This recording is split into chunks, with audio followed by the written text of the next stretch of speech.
Hello and welcome to Clearview News. We are reaching you live from Nigeria's capital city, Abuja.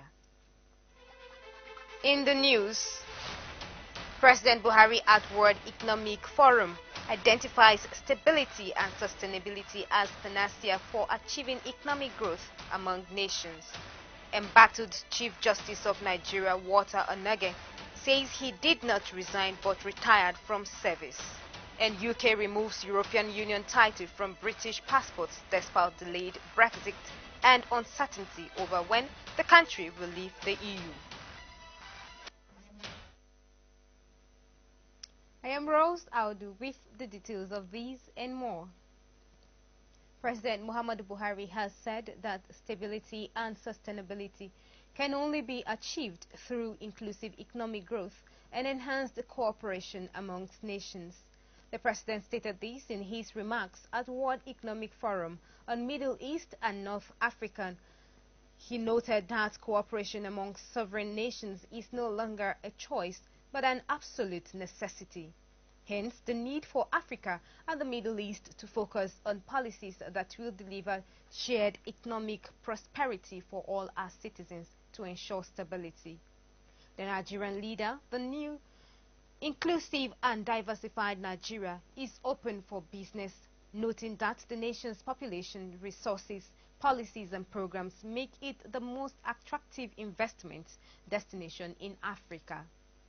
President Buhari therefore called on participating nations, whom he described as friends and allies, to cooperate and leverage on one another's relative strength to building new platforms of cooperation.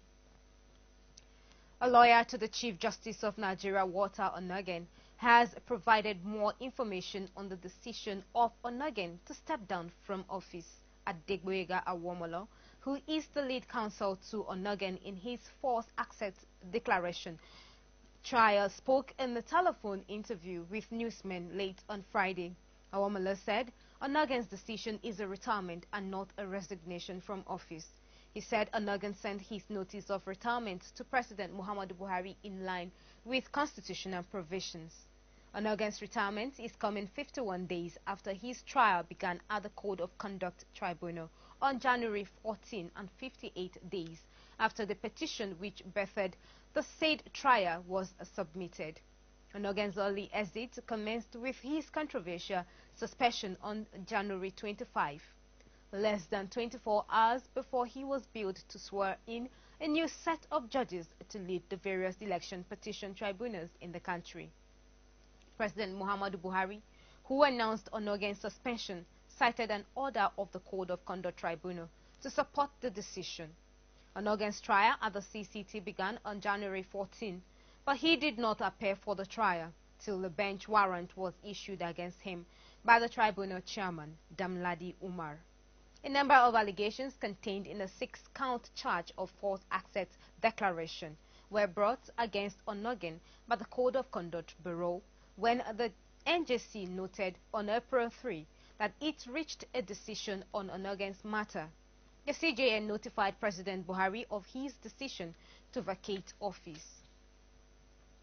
A fire outbreak has destroyed multi-million naira worth of valuables at a building housing multiple shops on Shonola Street in Aguda Oba area of Lagos on Saturday. Eyewitness accounts say the fire started from a hairdressing salon occupying one of the shops before extending to other parts of the building. The building, which was opposite the Excellence Hotel in Ogba, was almost fully razed to the ground before the arrival of firefighters. An eyewitness reported that the fire started from a hairdresser shop when the keg containing fuel caught fire, while one of the workers was trying to refuel a working generator. And the crisis rocking the All Progressives Congress over the leadership of the 9th National Assembly took a new twist on Thursday when a Northeast group at the National Assembly started campaigning for former Governor Danjuma Goje as the next Senate President. The group, named the Northeast Amalgamated Youth, was led by one Bello Ambo from Bauchi State. Ambo said neither the endorsement of Senator Ahmad Lawan by the leadership of the APC nor the expression of interest by Senator Ali Ndume should prevent Goje from vying for the nation's #3 spot. He explained that as far as public service experience was concerned, Goje stood far above the other two, having controlled a whole state for 8 years between 2003 and 2011, adding that Goje had the required parliamentary experience. On the ruling party's endorsement of Lawan, the group said the APC, being a party of the people and not few leaders, should allow the senators-elect to decide whoever they want as their leader in whatever capacity. Meanwhile, another ranking senator, Kabiru Gaya, has formally declared his intention to contest the position of Deputy Senate President. Gaya, a fourth-time senator and chairman, Senate Committee on Works, said he was vying for the DSP position because he was the most ranked senator from the Northwest geopolitical zone. He also explained that the zone ought to produce the DSP since the area gave the highest number of votes to President Muhammadu Buhari in the 2019 general elections. The Court of Appeal in Abuja has reviewed that 736 election petitions have been filed to challenge the outcome of the 2019 general elections at the federal and state levels. The Appellate Court is the coordinating secretariat for all election petition affairs, including the selection of judges participating in the election tribunals across the country. The data, which was made available by the Office of the Chief Registrar Election Petitions Tribunal, Court of Appeal, Rabi Abdulaziz, indicates that 4 petitions were filed to challenge the All Progressives Congress and President Muhammadu Buhari's victory at the February 23, 2019 poll. The figure also showed that the senatorial elections held in 109 senatorial districts attracted 207 elections petitions. On the other hand, the House of Representatives elections conducted in 360 federal constituencies had attracted 101 petitions, while governorship elections attracted 101 petitions. A federal court sitting in Owerri, Imo State capital, has dismissed a suit filed by Senator Samuel Anyanwu, challenging the emergence of Emeka Ihedioha as the governorship candidate of the People's Democratic Party. Senator Anyanwu had approached the court seeking to nullify the victory of Ihedioha as the party's governorship candidate and declare him as the authentic winner of the primary election. Anyanwu, who is the incumbent senator representing Owerri Zone, had accused the erstwhile Deputy Speaker of the House of Representatives of engaging in overvoting, thuggery, which he alleged swayed the polls in favor of Ihedioha. Delivering judgment yesterday, Justice Tijani Rijam said the plaintiff did not convince the court on the prayers he sought. He said from the allegations of Senator Anyanwu, the court could not establish the fact in his claims and therefore dismissed the suit for lack of proof. The Imo governor-elect had won the governorship primary election of the party conducted in Owerri on October 1, 2018, when he polled 1,723 to defeat his closest rival Anyanwu, who polled 1,282. Kogi government has reinstated its commitment to eradicate illicit drug trafficking in the state. This was the central message at the destruction of drugs and narcotics in Lokoja, the state capital. Governor Bello, who was represented by the Secretary to the State Government, Ayoade Folashade, at the public destruction of seized drugs in Lokoja, Kogi State, gave an assurance that government will continue to join National Drug Law Enforcement Agency to fight illegal drug dealers and its abusers. Kogi State, among other states, has been doing a lot to make young men and women diseased from drug addiction through the renovation of rehabilitation centers where victims of drug abuse are counseled and encouraged to become better persons in the society.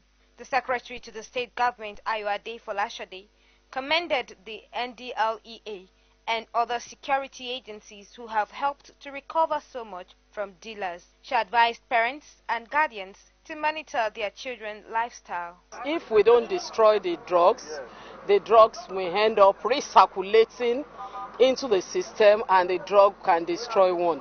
So it's a good thing we are seeing to the end of the seized drugs, which we are very sure that it cannot go back into circulation in the state. The NDLEA chairman, represented by the Chief of Staff NDLEA, Barrister Femi Olarumtoba, lamented the rise and the increasing number of drug abusers. The Kogi State Commander NDLEA, Idris Bello, commended the Kogi State government for their support. Other top government officials and agencies also commented. As it is characteristic of transit routes, Kogi must ensure that it does not slide into a user state, as some of the drugs that enter the state can easily get trapped and can be abused by the populace. I am very confident that Kogi State government is rising to the occasion, as evidenced by support by the state government for the work of the agency in the state. Kogi State is one of the few states with a functional drug abuse control committee and treatment and rehabilitation center, courtesy of His Excellency, the Governor of Kogi State. The Governor has equally supported the agency with operational vehicles and other logistics. As a matter of fact, out of the scarce resources, the Governor is funding this destruction of exhibit because he provided the money. According to the agency, drugs and substance worth millions of dollars between 2014 to 2017 was destroyed. The government and the agency urged the public to collaborate with them to fight drug abuse. The psychotropic substances are mostly Indian hemp and mycotics drugs, which include tramadol and codeine.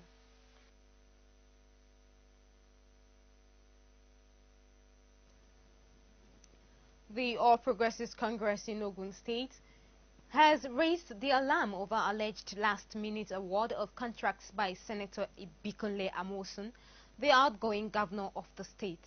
The party also alleged that Amosun was busy with last-minute selling and auctioning of government properties, as well as secret recruitments into the civil service. Tunde Oladunjoye, the publicity secretary of the caretaker committee of the party in the state, said these in a statement in Abeokuta, the Ogun State capital, on Friday. He said the governor's action was to tie the hands of Dakpo Abiodun, the incoming governor, who is billed to assume office on May 29. You're watching Clearview Television News. We will be back after this timeout. Your season is here. It's coming through the city of Abuja. Get ready. Elita Kumi, an evening of prophecy, worship, and warfare. This is calling all ladies and gentlemen who believe in the efficacy of worship as a spiritual weapon to join this worship team of the Most High God. God is raising women all across Africa, Europe, North America. Women who are making a difference in their world. Join me and my friends for an unforgettable prophetic worship experience with Elita Kumi, an evening of prophetic worship for ladies and gentlemen. Saturday, 6 at 10 a.m. Sunday, 7 April at 4 p.m. Venue, Foursquare Gospel Church, Center of His Excellency, Asokoro, Abuja. Ministry, Sam Alawiye, Ashley, B.A. Treasure, Dr. Sam, Kingdom Church Choir, Shalita Kumi Praise Band, Reverend Dr. Babachide Olowodola, Pastor Mrs. Nkomo Jusati, Pastor Shehu Musati, Walewu, Hewera, host, Pastor Muti Alawiye. Proudly supported by Foursquare Gospel Church, Center of His Excellency.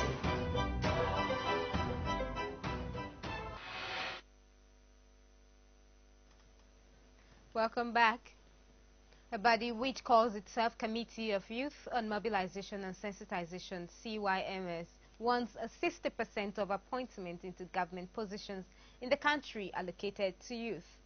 The Director General of CYMS, Obinna Nwaka, told a news briefing in Abuja this Thursday that the group was instrumental to the re-election of President Muhammadu Buhari, and that its demand is born out of the desire of the youth to contribute their quota to national development. Clearview TV's Prudence Okonna now reports. The Committee of Youth on Mobilization and Sensitization, CYMS, says it was set up to promote policies, programs and achievements of the federal government with its 2019 political agenda centered on ensuring the re-election of President Muhammadu Buhari, and has attributed the president's victory to the efforts it put in place. Speaking during a press conference, Director General Committee of Youth on Mobilization and Sensitization, Obinna Nwaka, says amongst other recommendations, they want 60% space of appointments allocated to the youths. A few months ago, on the 14th February 2019, the Committee of Youth on Mobilization and Sensitization, SWAME, despite its activities in various states, organized a youth conference in Abuja, where various notable youth student organizations endorsed President Muhammadu Buhari, which contributed immensely in his re-election. Without boasting, the CYMS have delivered and also has political relevance more than all registered political parties in Nigeria except APC and PDP in areas of membership strength and mobilization. The CYMS has the following recommendations to the presidency. 1. The government should identify with families of the deceased during the election. 2. 60% space of appointment to be allocated to the youth. Number 3. The Ministry of Youth and Sport Development should be separated. Number 4. The Minister of Youth should come from the youth constituency. Number 5. Appointment of individual should be based on their activities and merit, with consultation from the recognized group satisfied by the PCC and the BSO. The party APC should improve on its reward system and shun nepotism or regional concentration. Nwaka, while displaying partnership documents with other organizations, say they came together to forge a common goal, which is the realization of the re-election of President Muhammadu Buhari. Partnered and worked with CYMS in the re-election of President Muhammadu Buhari. Number 1, the National Youth Council of Nigeria, which you can see we have the endorsement letter, partnership from the National Youth Council of Nigeria, signed by the President, Ambassador Sokubo Saraibe Sokubo. The National Association of Nigerian Students, the NANS, you can see the original letter, engagement with us, the CYMS, signed by the PRO, Comrade Okera for Bestman Bayemi. The Oduduwa Youth Parliament, this is the letter from Oduduwa Youth Parliament. Ijo Youth Council. The CYMS commended the federal government on the recent approval of 5.5 billion naira for the training of 60,000 unemployed youths in the country under the Empower Social Intervention Program. Prudence Okonna reporting for Clearview Television. And 50 internally displaced persons, IDPs from Borno State, northeast Nigeria, have commenced a skills acquisition training program aimed at enabling them to not only become self-employed but employers of labor. They are undergoing the training program in leather works under the sponsorship of the United Nations Development Program, UNDP, in collaboration with the Federal Capital Territories Agency for Science and Technology. Now, the report. Speaking during the graduation ceremony, the Acting Director General and Chief Executive Officer, NILEST, Ngozi Okpara, said the program is targeted at national development and economic recovery. According to the Chief Executive Officer, the leather industry has the capacity to create jobs for thousands of Nigerians across the leather value chain. Here to matriculate 48 trainees from the internally displaced persons from Borno State, who will be undergoing 6 months training program in NILEST Abuja Center. In addition, the Nigerian Institute of Leather and Science Technology, in collaboration with our host, FCT Agency for Science and Technology, FAST, will be graduating 34 incubatees from the Federal Capital Territory. Also in his goodwill message, the country representative of the United Nations Development Program, Kadiata Lo Ndie, Matthew Alau, said the UNDP will continue to work with the private sector, government and the academia to implement the various initiatives for urgent recovery of the northeast devastated by insurgency and help promote peace and economic development in Nigeria. And the beneficiaries of this program, I would like to encourage you to take advantage of this opportunity. For some of you, this will be a life-changing opportunity. The skill you will acquire should enable you to support your families, your communities, and also contributing to rebuilding the... Also present at the matriculation and graduation ceremony of NILEST, UNDP-sponsored training program, the Minister of Science and Technology, Dr. Ogbonnaya Onu, advised the graduates to hold diligently to the knowledge they have acquired and put it into practice so as to become employers of labor themselves. I especially thank our Director General and Chief Executive Officer, Acting Director General and Chief Executive Officer of NILEST for the work she has been doing within the period she's been acting in this position. She has done everything to make sure that NILEST plays its role and also executes the major mandates for which NILEST was established. We have to ensure that LEDA plays a very important occupies a very important place, and plays a very important role in nation building. We know that if we're able to do leather and textiles properly, our task of industrialization will be better realized. The Chief Executive Officer and the Acting Director General NILEST, Ngozi Okpara, said the organization witnessed a tremendous growth recently in the area of national leather and leather products production, which is the first in Nigeria. The graduates of the program were also presented with starter packs to start their own production of leather products. A non-governmental organization called Save the Children has revealed that at least 550,000 babies are thought to have died as a result of armed conflicts between 2013 and 2017 in the 10 worst affected countries, with an average of well over 100,000 every year. Marking its 100 years anniversary as a group in the fight against war on children in Abuja, the acting country director Save the Children, Winfred Okanda, says it is shocking that in the 21st century, people are going backwards on principles and moral standards that are simple as children and civilians should never be targeted during conflicts. Aniete Patrick has more.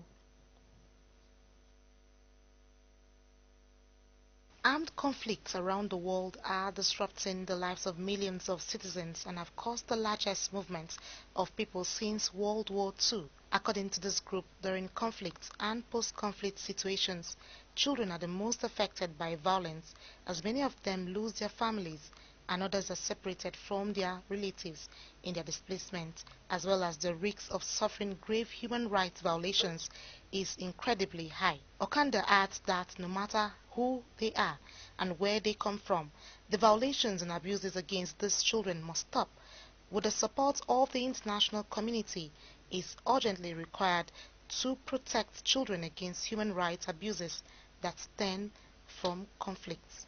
These days we have a clear instrument on which Save the Children actually does its program, which is the UNCRC. And Nigeria as a country and many other countries has actually ratified the UNCRC, which is the foundational instrument for the protection of the rights of children. So this year, as Save the Children celebrates its 100 years anniversary, we do have a public-facing campaign called Stop the War on Children. Millions of children are actually living in conflict situations. So Save the Children is fighting, advocating, and campaigning for the protection of children around the world. Most importantly, those who are affected by war and conflict and disaster. We have been around for 100 years, and 100 years ago, Save the Children was founded as an organization that was advocating for the rights of children. We have walked that journey throughout for 100 years, and we are proud today to be celebrating the mission and the vision of our founders, which we have carried along for 100 years. Over that period and throughout that journey, we've done a lot of work with children and for children. The need to ensure quality education and health services and to stop the recruitment of child soldiers and all forms of violence against minors were also issues of discourse, with the initiative to defend the girl child from early marriage and sexual abuse. Working with Save the Children as a girl ambassador, they have helped me with my advocacy in 3 ways. They refocused my advocacy from a passion perspective to a rights perspective. So they made, through Save the Children, I understood the concept of the Child Rights Act. I understood the Child Rights Act. I understood the laws. And, I now understood that there are laws that are preventing us girls from being abused, from our rights being, tampered with. But then again, these laws are now not being implemented.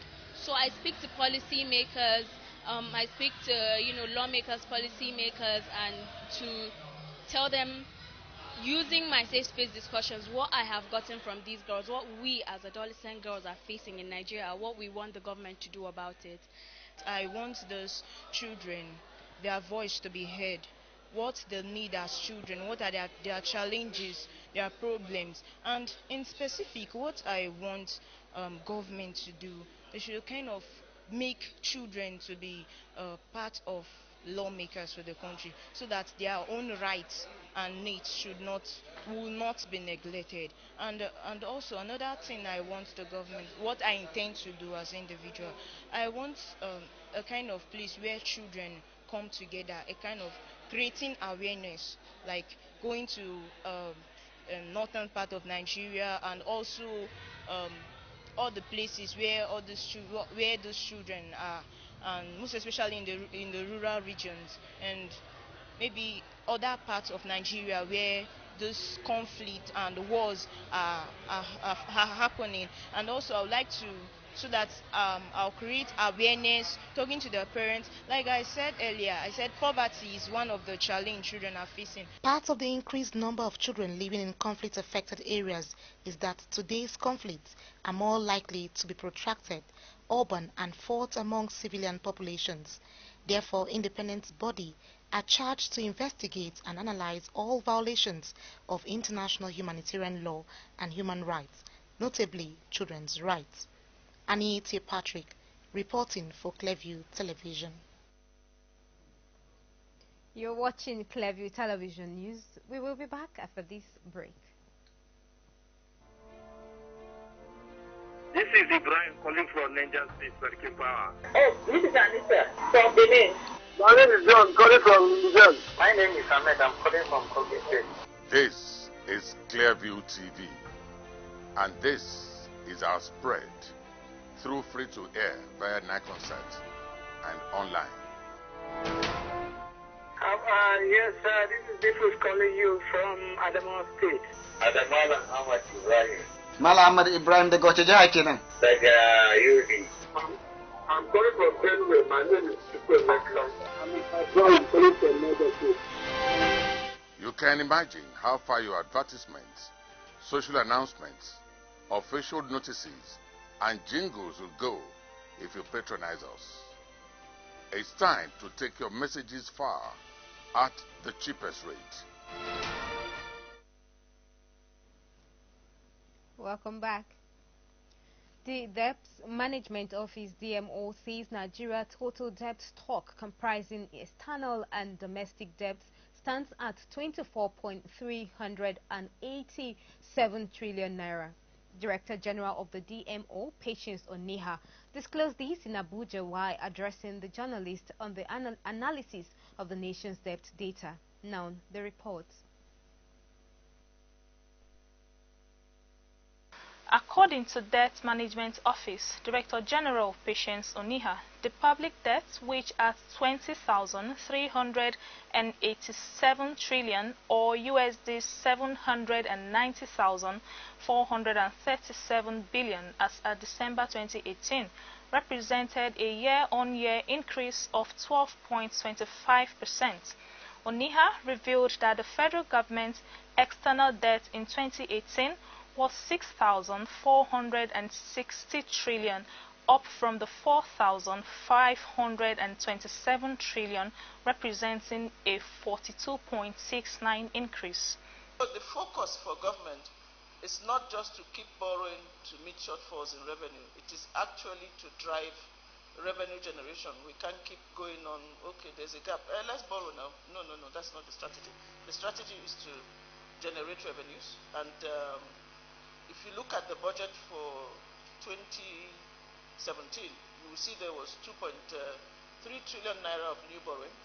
Last year it dropped to 1.643 trillion naira, and the 2019 budget that is under consideration is about the same as the 2018 budget, 1.649 trillion. So we are mindful of new borrowing while we are focused on revenue, because that's the way to go. She explained that progress was made towards achieving the target debt stock mix of 60% domestic and 40% external, as the share domestic debt dropped to 68.18% from 73.36% as at December 13, 2017. Thereby achieving a mix of 68.18% and 31.82% in the debt stock. She further shed light on the reasons for the increase in the domestic debt. So what was the target between domestic debt and external debt? We've often said, and I'm sure, I apologize if this sounds repetitive, but our target is 60-40. So until we get there, we won't stop talking about it and working towards it. The good news is that we have come a long way from where we were, where domestic debt was over 80%. Now, domestic debt is under 70%. It is actually 68%, while the external has grown to about 32%. Again, we've explained the rationale for that. But let me also quickly add that while we are doing this, we are also conscious of monitoring the portfolio continuously. The Director General revealed that the major plans for 2019 are to, among other things, undertake more project-tied borrowing and access more external borrowing from concessional sources. She also announced the plans to issue a 30-year FGN bonds for the first time in order to meet the needs of annuity funds and other long-term investors, while also developing the domestic capital market and reducing the refinancing risk of the FGN. Uju Onyemechalu reporting for Clearview Television. The Industrial Training Fund, in collaboration with the Ministry of Trade and Investment, this Thursday in Abuja held the closing ceremony of its National Industrial Skills Development Program, which is spearheaded by ITF and designed to empower Nigerians. Director General of the fund, Sir Joseph Ari, in his remarks said NISDP has since inception equipped over 150,000 Nigerians with skills for employability and entrepreneurship. Now the report. Speaking at the event, the Director General of the Industrial Training Fund, Sir Joseph Ari, said the graduation ceremony is a giant step towards the actualization of the change agenda by President Muhammadu Buhari's led administration, as the graduates were trained based on their potential to directly contribute to the growth of the nation's economy. SDP is one of the numerous skill acquisition intervention programs introduced and implemented by the ITF to facilitate the achievement of Muhammadu Buhari's policy on job and wealth creation.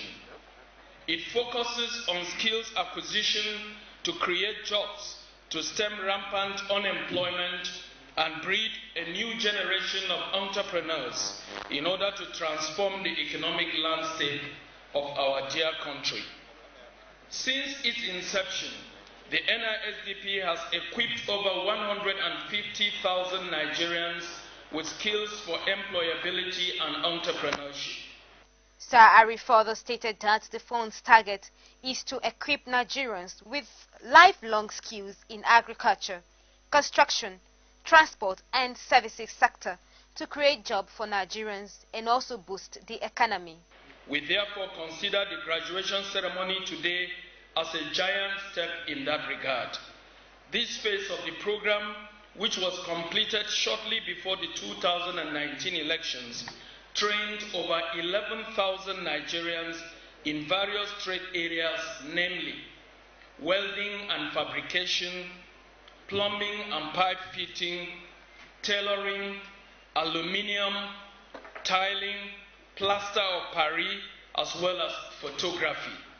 Nigerian Vice President Professor Yemi Osibajo, represented by the Secretary to the Government of the Federation, Boss Mustafa, commended the investment of the ITF for upholding the policy thrust of the President Muhammadu Buhari's administration, which is targeted at reducing unemployment in the country. Boss Mustafa, while applauding the fund for its investments, called on other parastatals with the mandate of job creation to take cues from the Industrial Training Fund and equip more Nigerians in order to reduce the rate of unemployment. It's an outcome of the policy thrust of the Buhari administration, which is anchored on reviving the economy, fighting corruption, reduction of poverty, and the creation of jobs for the teeming unemployed Nigerians. These focus areas were the change mantra that brought the administration on board in the year 2015, and it has also given the administration the platform for its re-election in 2019. We have achieved most of these targets through the implementation of social investment programs like the N-Power, Trader Money, and the full implementation of the Economic Recovery Growth Plan, ERGP, which have had varied impact on all sectors of our national economy. Sir Arif therefore called on the beneficiaries to make the most of the opportunity provided by the ITF Skills Acquisition Program and use the starter packs provided to them to make meaningful contribution to the nation's economy. The Benin Zonal Command National Agency for the Prohibition of Trafficking in Persons said that the force has arrested 7 suspected human traffickers in the zone between January and March. Speaking to the media, the Zonal Commander Nduka Nwanwene says the states comprises of Edo and Delta disclosed this in an interview with newsmen in Benin on Friday. Nwanwene said the arrest of the suspects were in connection with 27 cases reported to the zone. He also said that the zone within the period under review received about 20 victims of human trafficking. The zonal commander said that the command headquarters was repositioned to enable it embark on mass awareness campaign on issues of human trafficking. He said that there were still 33 pending cases on human trafficking in courts. He also said that the agency in the zone was building as well as strengthening the synergy and collaboration with stakeholders. He added that within the period under review, the agency, in conjunction with the Delta government, inaugurated the Delta State Task Force on Human Trafficking. Nwanene noted that with the task force now in place, the 2 states under the zone were better positioned to adopt best practices in tackling human trafficking and other related vices. And civilian JTF members major casualties as bandits strike again in Zamfara. The Speaker of the Zamfara State House Assembly, Sanusi Rikiji, on Friday said no fewer than 50 persons, including members of civilian joint task force, were killed in Zamfara on Tuesday. Rikiji, who revealed this to newsmen in a condolence visit to Kaura Namoda Emirate, attributed the incidents to CJTF confrontation with bandits in a community in Kaura Namoda local government area of the state. The Speaker, who led the state government delegation on the visit, decried the worsening security situation in the state. Rikiji said, and we quote, We were told that the members of civilian JTF have mobilized people from Sakajiki community in Kaura, Namoda local government area and confronted the bandits in the forest, which led to the killing of over 50 persons, including members of CJTF. End of quote. Rikiji, who is the chairman of the State Government Relief and Damage Assessment Committee, described the act of the CJTF as unprofessional, saying confronting the bandits is not the duty of CJTF members. This is the directive from Governor Abdulaziz Yari that CJTF members should not confront bandits again. Let them cooperate with the security personnel. We have already received the list of the number of the seized and other affected victims from the local government chairman aimed at assisting them.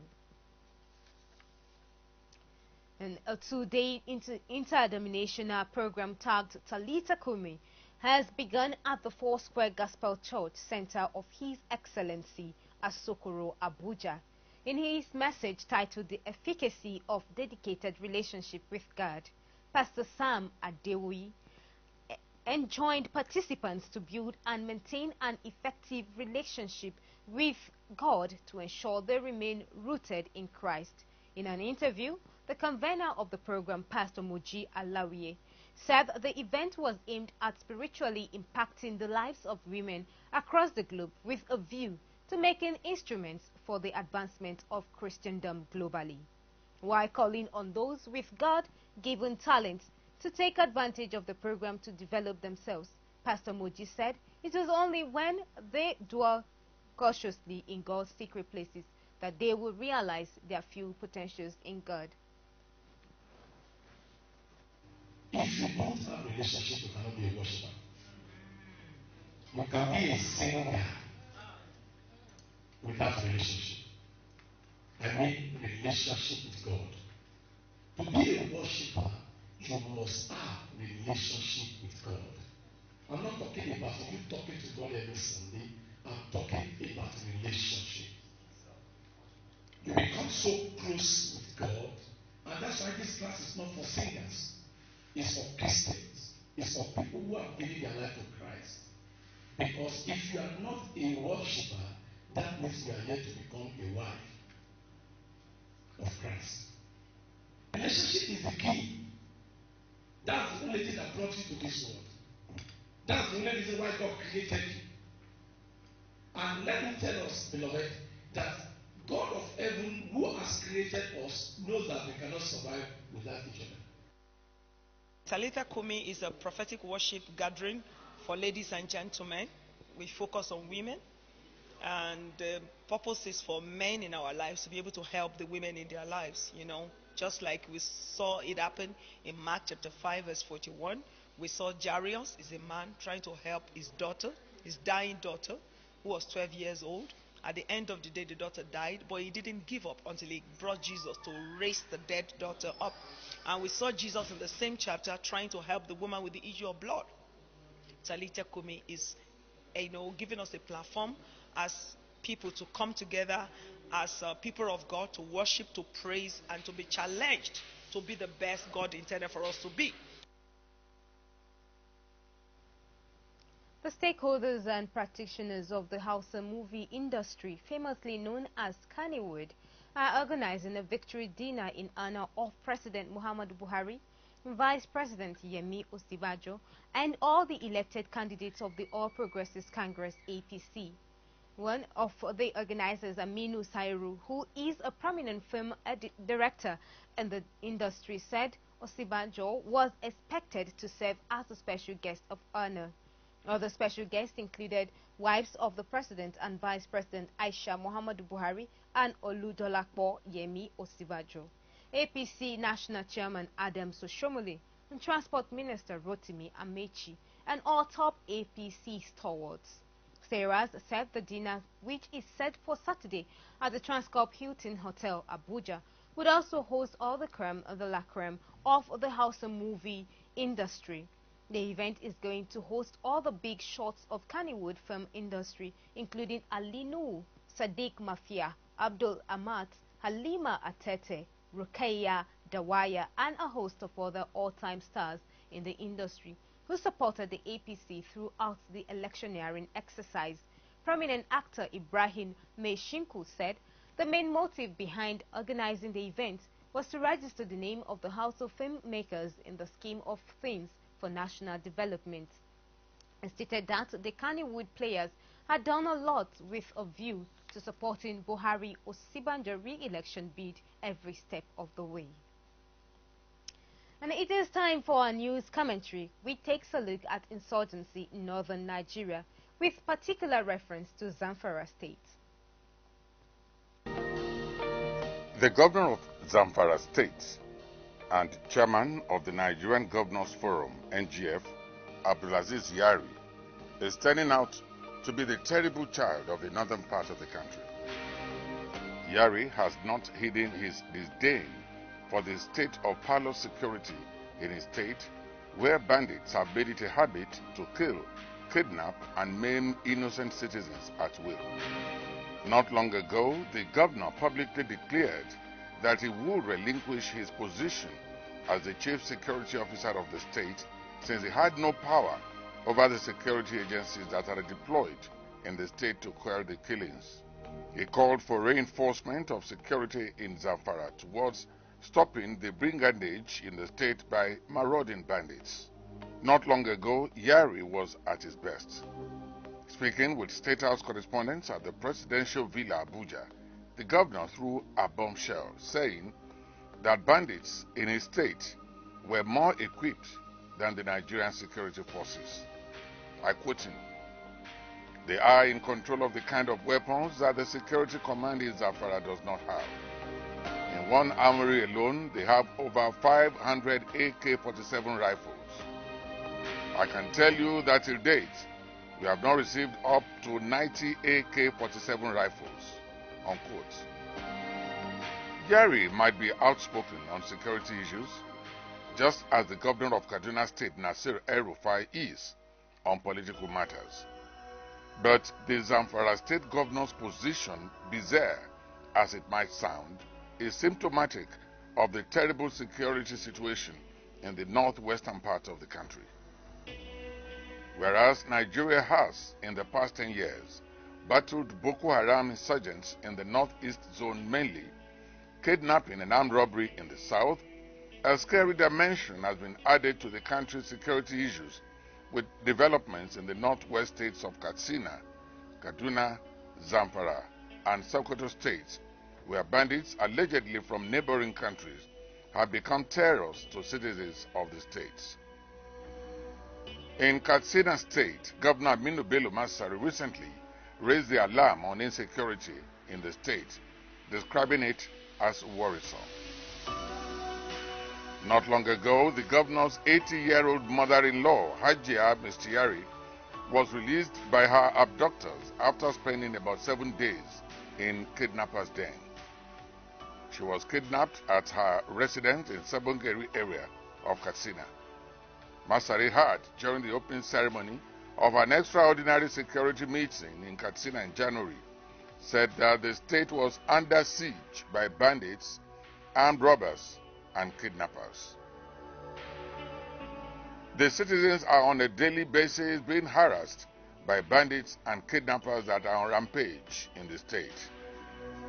Our state is currently under serious siege of armed robbers, kidnappers, and armed bandits who arrest rural people at will and demand ransom, which, if not paid, results in the killing of their victim.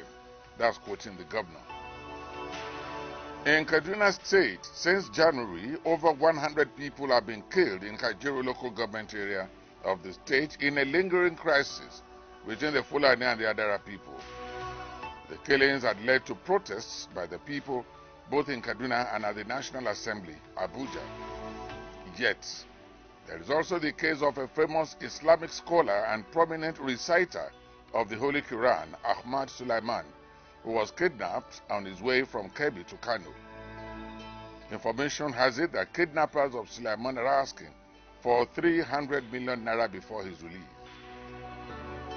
All over the northwest, the story remains the same, as bandits have unleashed violence on innocent people of the area.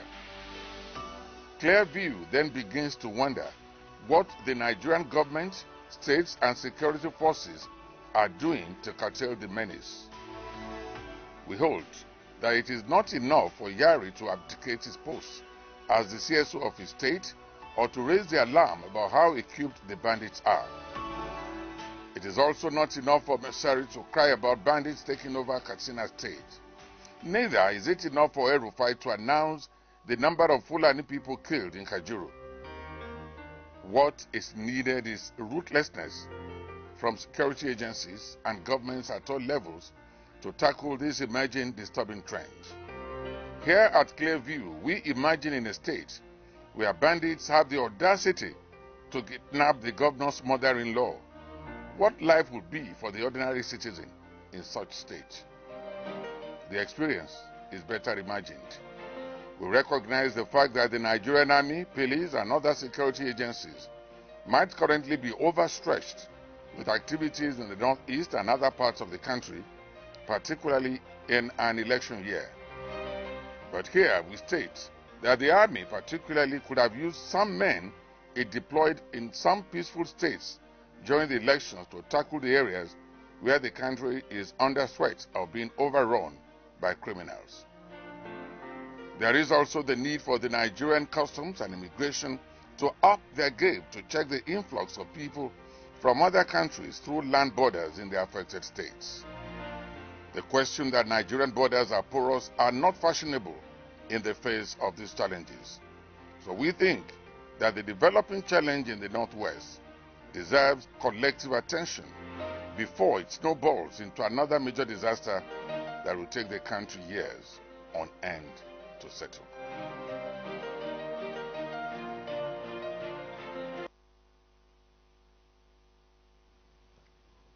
And the Super Falcons of Nigeria trashed UMS Selfo's women 6-1 in a friendly game held at the Penata Arena in Mostia on Friday evening. Thomas Demannabi's ladies used the game against the Icelandic top-flight side as one of their tone-up games as they contribute to preparation for their FIFA Women's World Cup adventure this year. Ramos Magdal opened the scoring for the opponents in Mostia a minute past the half-hour mark, but Uchenna Kanu pulled Nigeria level 3 minutes before the break. Second half substitutes Katni Dike and Ine Omotong soon turned the game on its head in style, with the former grabbing a treble of goals for herself while the Brighton striker helped herself to 2 of the goals as the Falcons recorded a big win. And the Nigerian Shooting Sports Federation says no fewer than 46 journalists are participating in the ongoing national media shooting workshop and competition. And SSF spokesperson Amos Eche at the ongoing event in Abuja said the program was aimed at acquainting journalists with the techniques, terminologies and rudiments of the sports of shooting.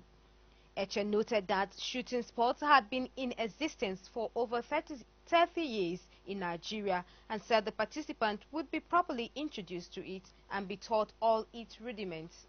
He further states that the instructors will teach participants all they need to know about the sports and they will be introduced to other members of the federation and other correlating programs to experts. According to him, there are a total of 46 sports journalists across the country. That is 1 journalist per state and other national officials of impeccable history in the media world. And the shooting sports spokesperson gave a breakdown of the participants' activities during the workshop, which includes to compete in 2 games, pistol and air rifle, with no gender disparity after the orientation. And to bring you some international story, at least 100 people have died in the Ebola epidemic in the Republic of Congo over the past 3 weeks, taking the overall death toll in the latest outbreak past 700. According to Health Ministry data, local people are now receiving vaccines on a large scale for the first time, with more than 95,000 getting a dose of the VSV Zebu vaccine from Merck Laboratories. The Health Ministry said these had enabled thousands of lives to be saved. The Democratic Republic of Congo declared its 10th outbreak of Ebola in 40 years last August in eastern North Kivu province before it spread into the neighboring Ituri region. The current outbreak is the second worst to date. The deadliest being a 2014 epidemic in West Africa, which killed more than 10,000 people in Guinea, Liberia, and Sierra Leone. Since the start of the epidemic, overall cases are 1,117 to 1,051 confirmed and 66 probable. In total, there are 702 deaths and 339 people who have recovered, the ministry said. Quoting data up to Thursday, the ministry added late Friday that another 295 suspected cases were being examined.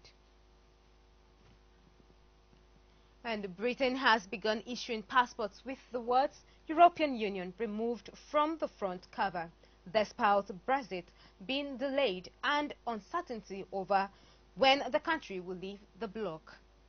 The Interior Ministry confirmed that some passports introduced from March 30, the day after Britain was originally due to depart, no longer include reference to the EU following a 2017 decision. However, it said some newly issued travel documents would still bear the bloc's name, which has sat atop British passports covers in a bid to save public money. Britain was set to leave the EU on March 29, but has been forced to delay its exit amid political analysis in Westminster over the terms of the divorce deal. Prime Minister Theresa May on Friday was forced to ask the bloc for another extension until June 30 to prevent the country crashing out next Friday without an accord. But it is unclear whether the other 27 EU members, which must give unanimous backing, will grant the request or exit on an even longer delay. But it is unclear whether the other 27 EU members, which must give unanimous backing, will grant the request or insist on an even longer delay. British passports have become ensnared in the country's Brexit divisions after the government announced in 2017 it would return to traditional blue passports to restore national identity. The travel documents had dark blue covers from 1921, but Britain switched to burgundy from 1988 in common with other passports in what was then the European Community. And before we go, another look at our top stories again.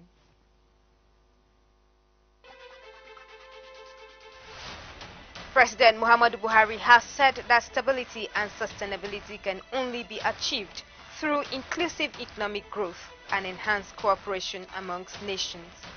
A lawyer to the Chief Justice of Nigeria, Walter Onogen, Adegboyega Awomolo, has clarified that Onogen's decision is a retirement and not a resignation from office. And Britain has begun issuing passports with the words European Union removed from the front cover, despite Brexit being delayed and uncertainty over when the country will leave the bloc. And that's the news. Remember that you can subscribe to our YouTube channel via Clearview TV. Follow us on Facebook via Clearview Television. Follow us on Twitter at Clearview Online. Follow us on Instagram at Clearview TV_NG. You can also watch Clearview TV on Nigecomsat with any free-to-air decoder. For details, contact your local installer. I am Rose Audu. Many thanks for watching.